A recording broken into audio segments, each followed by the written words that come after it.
வணக்கம் 25 உங்களுடன் துரை. வணக்கம். இப்போ நம்ம எங்க இருக்கோம் அப்படின்னா மதுரை காலவாசல் சிக்னல் பக்கத்துல பிபி சாவடி பிச்சப்பல சாவடி கிட்ட நிக்கிறோம். இது மதுரையில இருக்கு.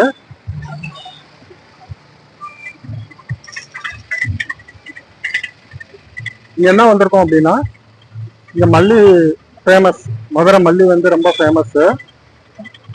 இங்க ஒருத்தவங்க வந்து பூ கட்டிக்கிட்டு இருக்காங்க. மதுரை மல்லி வந்து எப்படி கட்டுறோம் என்ன மாதிரி அப்படிங்கறத இப்ப உங்களுக்கு அவங்களே விளக்கம் சொல்லி காட்ட போறாங்க.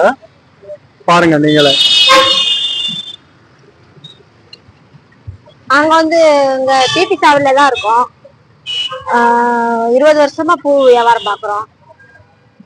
மாட்டுத்தாவணில தான் போய் பூ வாங்கிட்டு வரணும். பூ வாங்கிட்டு வந்து மல்லி நிறைய விற்பனை ஆகுறது மல்லி தான். கதம்பு வந்து வெள்ளி செவ்வாய்க்கு கதம்பு விடும். பிச்சி பூ வந்து சீசனுக்கு தான் பிச்சி பூ. சீசன் இல்லைன்னா மல்லிகைப்பூ வந்து நார்மலாவே விலை போகும். நிறைய வியாபாரம்னா மல்லிகைப்பூ தான், மதுரை மல்லி தான் வியாபாரம் வைக்கும்.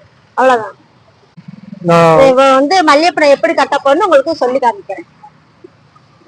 இப்படி எடுத்துக்கிறணும், கொஞ்சம் எடுத்து வச்சு கட்டணும். அவ்வளவுதான். இப்படி கட்டினீங்கன்னா உங்களுக்கு வந்து சமமா உருட்டையா வந்துடும். உருண்டையா அப்படி வந்துடும்.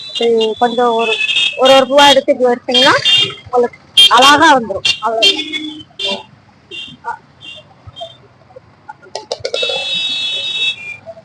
ஒரு 2 பூ வச்சு கொஞ்சம் மெதுவா சொல்லி கொடுங்க. வச்சு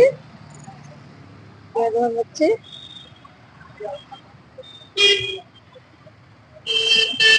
இந்த பக்கம் வச்சுட்டு அந்த பக்கம் ஒரு சுத்தம் இப்படி வச்சுக்கிட்டு இப்படி ஒரு சுத்து சுத்தணும். இப்படி கையை வச்சுக்கிட்டு இப்படி இப்படி எடுத்தோம்னா அப்படி கரெக்டா வந்துடும். இன்னும் ஒரு தடவை சொல்லுவீங்க. இப்படி ஒரு சுத்து சுத்தணும். சுத்திக்கிட்டு இப்படி கை வச்சு இப்படி வந்து இப்படி ஒரு சுத்து. அவ்வளவுதான்.